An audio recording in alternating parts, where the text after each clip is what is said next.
Resources. What is a resource?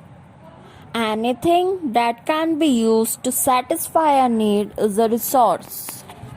Look around you and observe. You will be able to identify many types of resources. The water you drink when you are thirsty, the electricity you use in your house, the rickshaw you use to get home from school, or the school bus, pencil, mountains, the textbook you use to study are all the examples of resources. All resources have some value. Value means worth. Some resources have economic value, some do not. For example, metals may have an economic value, a beautiful landscape may not.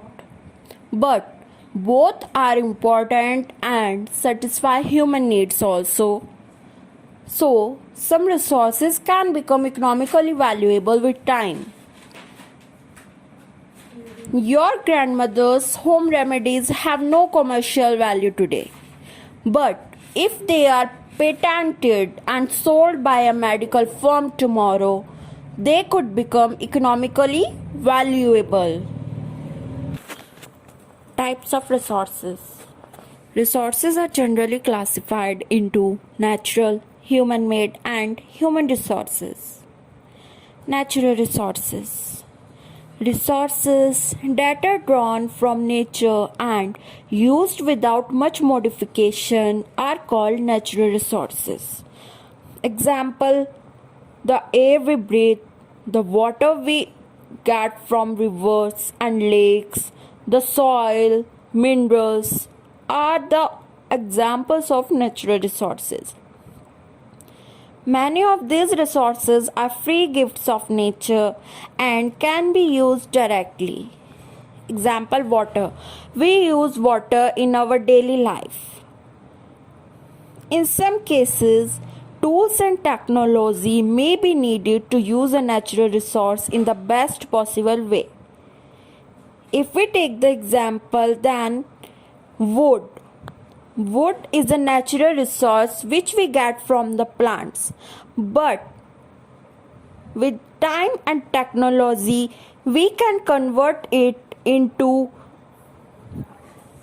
the furniture making like sofa, bed, table, etc. Natural resources are classified into different groups depending upon their level of development and use, origin, stock, and distribution. Actual resources. Actual resources are those resources whose quantity is known. These resources are being used in the present. Examples: rich deposit of coal in Germany, petroleum in West Asia, and the last one is dark soil of the Deccan Plateau in Maharashtra. Potential resources. Potential resources are those whose entire quantity may not be known and these are not being used at present. These resources could be used in the future. The level of technology we have at present may not be advanced enough to easily utilize these resources. Examples: first one is uranium in Ladakh and the second one is high speed winds. Abiotic resources. In ecology and biology, abiotic components, that also known as abiotic factors, are non-living chemical and physical factors in the environment which affect ecosystems. Abiotic phenomena underlie all of biology. Examples: soil, rocks, water, mountains, pencil, table, fan, etc. Biotic resources. Biotic components are the living things that shape an ecosystem. A biotic factor is any living component that affects another organism, including animals that consume the organism in question and the living food that the organism consumes. Examples: plants, animals, humans, fungi, and etc. Renewable resources.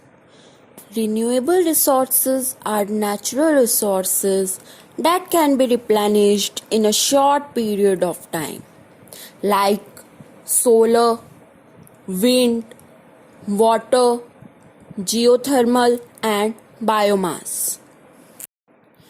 Non-renewable resources. A non-renewable resource is a natural resource which cannot be reproduced, grown, generated, or used on a scale which can sustain its consumption rate. Once depleted, there is no more available for future needs. Examples: coal and natural gas. Man-made resource. A man-made resource is a resource created by humans. It doesn't occur in nature. Example: bottle, ball, cycle, sofa, bike, car, bus, table, mirror, TV, mobiles, etc. There are so many examples which we can take from our life. Human resources. We get the idea of human resources meaning from its title, that is, human resources. It means people can make the best use of nature to create more resources when they have the knowledge, skill, and the technology to do so. That is why human beings are a special resource. People are human resources. Education and health help in making people a valuable resource. Improving the quality of people's skills so that they are able to create more resources is known as human resource development. Conserving resources. Now I am going to tell you a short story. Listen it carefully. Mona had a nightmare. She dreamed that all the water on the earth had dried up and all the trees cut down. There was no shade and nothing to eat or drink. People were suffering and roaming around desperately looking for food and shade. She told her mother about the dream. "Amma, can this really happen?" she asked. "Yes," Amma replied. "If we are not careful, then even renewable resources can become very scarce and the non-renewable ones can definitely get exhausted." "What can we do about it?" Raju asked. "Lots," replied Amma. So by using resources carefully and giving them time to get renewed is called resource conservation. And balancing the need to use resources and also conserve them for the future, so that is called sustainable development. Sustainable development. Carefully utilizing resources so that besides meeting the requirements of the present also takes care of the future generations.